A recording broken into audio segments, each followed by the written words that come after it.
Welcome to the Last Secret channel. Today we have a story you might never forget. Stay with me to uncover what's hidden behind this dark secret. If you enjoyed the video, don't forget to like and subscribe for more creepy stories. My wife has two faces and I'm terrified of them. My wife Quinn used to be a nice person. She was kind, considerate, understanding, and helpful. She had all the attributes that you would want in a friend. She once spotted a person begging for food on our way out of the grocery store and walked back in to buy them one of those prepackaged lunches as well as a drink and a dessert. I was always in awe of my wife's acts of kindness and incredibly grateful that I had found her. She always made sure to do the laundry every week, which included ironing all of my work clothes and folding or hanging everything up so it would be good to go for the upcoming work week. She would remind me about big events that didn't even concern her, like my mother's birthday or my niece's school dance recital. If it wasn't for her, I'd be fucked when it comes to most areas of my life. But that's just how we balance each other out. I'm a dunce. She pays attention to details and makes sure that I don't miss important dates. I don't know what caused the sudden change in her attitude. I've tried to pinpoint it down to one specific event, one specific day, but so far I haven't had much luck. I do have a very vivid memory of when I first noticed the biggest change, however. I had gotten a call at work. It was from my mother, and she wanted to know if my wife and I would be bringing anything to the family dinner that weekend. I, of course, was confused as I had no memory of a family dinner being discussed. Upon hearing this, my mother became annoyed, saying we had discussed this just 2 weeks ago when we got together for my cousin Jolene's birthday. I was also getting annoyed at this point. Firstly, because my mother was calling me at work while I was busy, but also because my wife, who was always on top of stuff like this, had somehow forgotten to give me a heads up. Look, Mom, I can't really talk right now. I'll discuss this with Quinn when I get home and I'll call you when we figure something out, I replied as I turned back to the pile of documents I was trying to get through. Fine, Tony, whatever. Just make sure you let me know by the end of the day so I can go buy whatever we might be missing. I hung up the phone as I tried to ignore my frustration. Unable to completely brush it off, however, I picked up my phone again and sent Quinn a text. My mom called. She wants to know what we're bringing to dinner? Didn't even know a dinner was happening. Thanks for filling me in, I guess. In hindsight, the message was probably unnecessary and albeit a little passive-aggressive, but at the time all that I could focus on was the fact that my normally responsible wife had caused me to get scolded by my mother while at work. That evening when I got home, the house was quiet. Normally, at this hour, Quinn would be finishing up dinner, but I walked into the kitchen to find 2 pots on the stove while my wife was nowhere in sight. I approached the stove and lifted the lid on the pots. The first one had some boxed mac and cheese that had cooled down enough for it to get all dry and clumpy. The second one had steamed broccoli. I set my phone and my keys down on the kitchen table and made my way upstairs to look for my wife. I found her in our bed, laying with her back to me with a blanket pulled up over her head. Quinn? I asked. She didn't reply. I took my shoes off and approached the bed, reaching out to shake her. Quinn, are you asleep? I asked. She sighed. Not anymore. I walked around the bed towards the bathroom, getting out of my work clothes and stepping over the clothing as it fell on the floor around my feet. Did you get my text? I asked. She still hadn't moved, but I could see her face now and she was staring off into space. Quinn, did you see my text? I repeated. Her eyes flickered over to me for a second before she looked away again. Yeah, I got the text, she replied, annoyed. Okay. Well, we need to figure out what we're gonna do and call my mom back. Quinn sat up as I began walking into the bathroom. We? Or me? She asked. What? I called as I turned the shower on. She said nothing in return, so I stepped into the shower, thinking that maybe I had misheard her. When I got out of the shower, she was no longer in bed. I dried off and walked towards the dresser to look for some clothes to change into, tripping over my work pants on the way. I huffed, annoyed as I kicked them out of the way, towards the laundry hamper. Once I had changed, I made my way back downstairs and into the kitchen. I spotted Quinn sitting on the living room couch, looking down at her phone. I opened the fridge, scanning the contents for a few seconds before closing it and walking into the living room. Hey babe, do we have anything to eat? I asked. Yeah, there's mac and cheese on the stove. And some vegetables, she replied, not once looking up from her phone. Boxed mac and cheese isn't really a meal, I pointed out. Okay, so eat the veggies then. I stared at her, but she didn't even seem to notice. Babe, you know I'm not a huge fan of broccoli, I replied. Quinn finally looked up, glaring at me. So starve for all I care, she snapped. She got up and marched back upstairs after that, slamming the door to her office shut as I stood there speechless. I didn't know what to do or say as her reaction had caught me completely off guard. I ended up eating a peanut butter and jelly sandwich that night and sleeping in our bed by myself. The following morning, Quinn stayed in her office as I got ready for work, running around trying to pack up all of my stuff and get dressed and make coffee and get some breakfast. When I finally made it out the door, I was pissed. I didn't know what had gotten into her recently, and for the rest of the day, I walked around frustrated, annoyed, and tired. To make matters worse, my mother texted me during my lunch break to follow up about the dinner. I ignored her message and turned my phone off for the remainder of my shift. Over the next few days, I would see Quinn sitting around the house.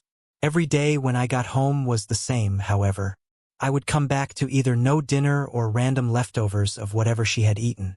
She would ignore me most of the time, only talking to me when I asked her a question directly. Most of the time, though, I would find her looking at her phone or locked away in her office doing God knows what. One Saturday morning, I saw her doing yoga in her office with the door open. I stood in the doorway as she followed along to a video she had pulled up on her laptop. She turned to face me as she bent over in a stretch and closed her eyes when she saw me. "Did you make any coffee?" I asked, breaking the silence. She kept her eyes closed as she changed positions, stretching to the other side. "I don't even drink coffee, Tony." I watched her for a few seconds as she stood up and lifted one of her legs, leaning forward and opening her arms. "What are you talking about?" I asked. Her head turned towards me quickly. "I don't fucking like coffee." I said nothing as she continued on with her routine, watching her for a few moments. "You know," I finally said, "you really need to calm the fuck down. Maybe the yoga was a good idea." I turned and walked out of the room after that, not bothering to hear her response. Not that she would have given me one anyway. We didn't speak for the rest of that day, and we also never made it to the family dinner.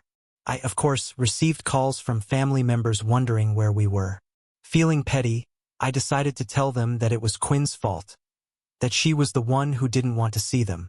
I realized my mistake very quickly when she threw open her office door and marched downstairs and stood in front of the television as I was in the middle of a movie. "Can you move?" I asked. "Did you tell your fucking parents that I didn't want to see them?" She demanded. I sighed as I watched the screen around her body. "You've got to be fucking kidding me," she laughed flatly. "Well, it's the truth, isn't it? You didn't mention it, you wouldn't talk about it, so what was I supposed to do?" She crossed her arms over her chest. "Oh, I don't know. Maybe think of something yourself for once instead of relying on me or your mom to do everything for you?" I rolled my eyes. "You know, you've been acting like a bitch lately and I don't appreciate it. This," I motioned towards her vaguely, "is not the person I married." Quinn stood there for a second, nodding at me before she turned around and left again. The next morning, it all went to shit. When I woke up, Quinn was in the kitchen, walking around stirring and flipping things in pans on the stove. I thought we were back to normal for a second, and walked in, ready to eat. "Good morning, babe," I said, approaching the kitchen counter. At the sound of my voice, Quinn turned around to face me and my breath caught in my throat as I looked at her. Her face had changed. She still had her face, except it was different, weird, terrifying. One half of her face was done up with makeup. It was cheery. That side of her mouth was turned up in a smile and her eye looked kind as she looked at me. The other side of her face, however, was contorted into a sneer. It was not a facial expression that a regular human would make. Instead, her eyebrow was furrowed aggressively and her eye was wide and twitching in anger and dark red as if she hadn't slept in hours. Her nose was even wrinkled and turned up and that half of her upper lip was lifted, exposing her teeth slightly. She looked furious, angrier than I had ever seen anyone look. She looked like a monster. "What's wrong, babe? Don't you want some quiche?" The happy side of her face asked me. When it spoke, The left side of her mouth did not move, and yet her speech wasn't hindered in any way. I didn't reply, I couldn't reply. I was still in shock. I wasn't sure whether I should scream or cry. Are you gonna fucking answer, or what? The other side of her face snapped. And no thank you, I stuttered. I don't want any. Oh, the happy side said, disappointed. Well, I can make you something else if you want. Do you want pancakes? The other side laughed. You're such a fucking loser. I stepped away from the counter and backed out of the room. Let me know if you want anything else. She called after me. I hurried back up into our bedroom and shut the door, leaning against it. I don't know how long I stayed up there, but eventually, I was too hungry to continue hiding out and ended up walking back into the kitchen. Quinn was still in there, sitting at the table. Both halves of her face looked at me when I came in. There's some quiche still. And I also make pancakes for you in case you wanted those instead, she said. The other side of her face rolled its eye. I walked over and grabbed some pancakes, not really trusting that she hadn't poisoned them. I ate in silence as I sat across the table from her. Tony, why won't you look at me? The nice side asked. I glanced up at her. I am looking at you. You've been avoiding me all morning, she said. I'm just tired. I could feel her gaze on me as I kept eating, and tried to ignore it. Once I was done, I put my plate in the sink and quickly walked out of the kitchen again and into the living room where I sat on the couch to watch some TV. I thought about what I should do at that moment. How was I supposed to fix her? Could this even be fixed? She was the one who always had the answers to our problems. I heard the faucet running and the sound of drawers being opened and closed as she put away the leftovers. I wasn't even sure if she had eaten yet. After a while, she walked into the living room and sat down right next to me. I kept my vision forward, trying to avoid her. Tony, she sang. I remained laser-focused on the TV. She reached her hand up and turned my face to look at her. I felt nauseated as I looked at her face. Or faces. It was even worse up close. It looked fake, like she had on some weird mask. The good side of her smiled at me and suddenly she was leaning in. I was unable to move back quickly enough and soon her lips were pressed against mine.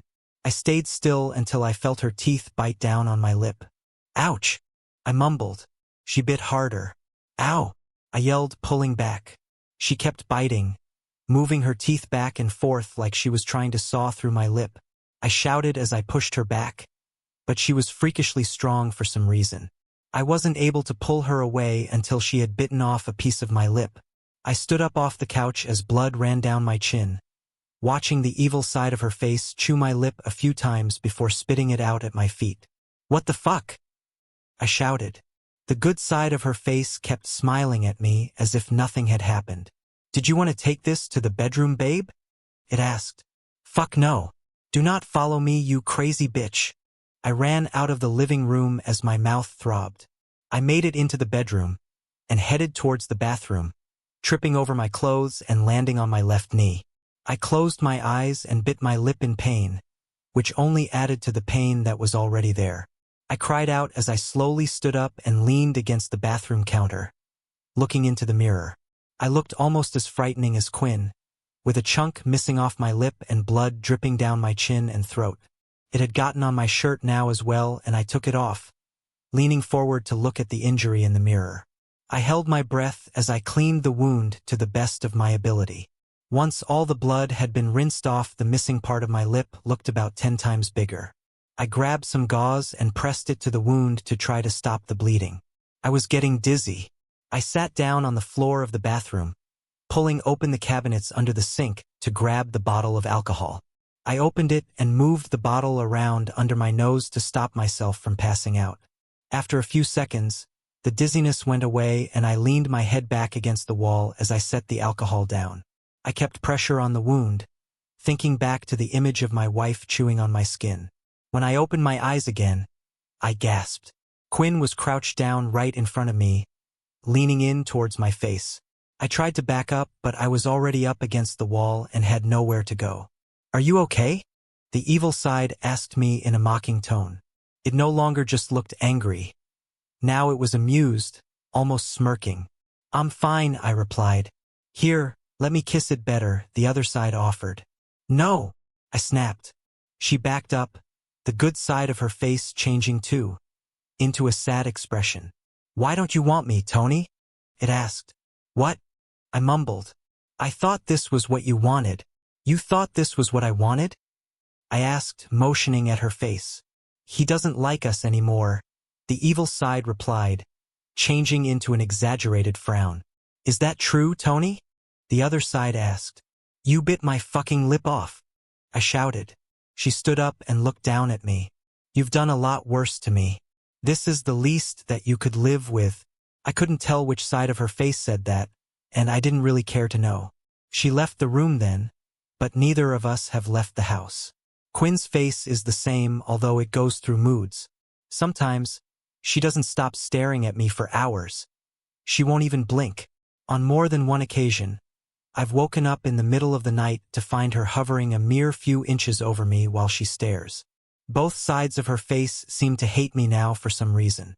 One morning, when I got out of the shower, she was standing in the bathroom doorway holding a knife. I thought for sure she was going to kill me. The evil side of her face looked extra angry that day. I think the only reason she didn't stab me to death was that the opposite side of her was the one holding the knife. Every day I go to work and come home and she's the same. I start sweating as soon as I pull into our neighborhood, and yet I don't know what to do. I think she would track me down if I tried to run. I swear I saw her standing outside of a restaurant last where I was having a lunch meeting with a client. My wife used to be a nice person, but now I'm terrified of her. Thank you for watching.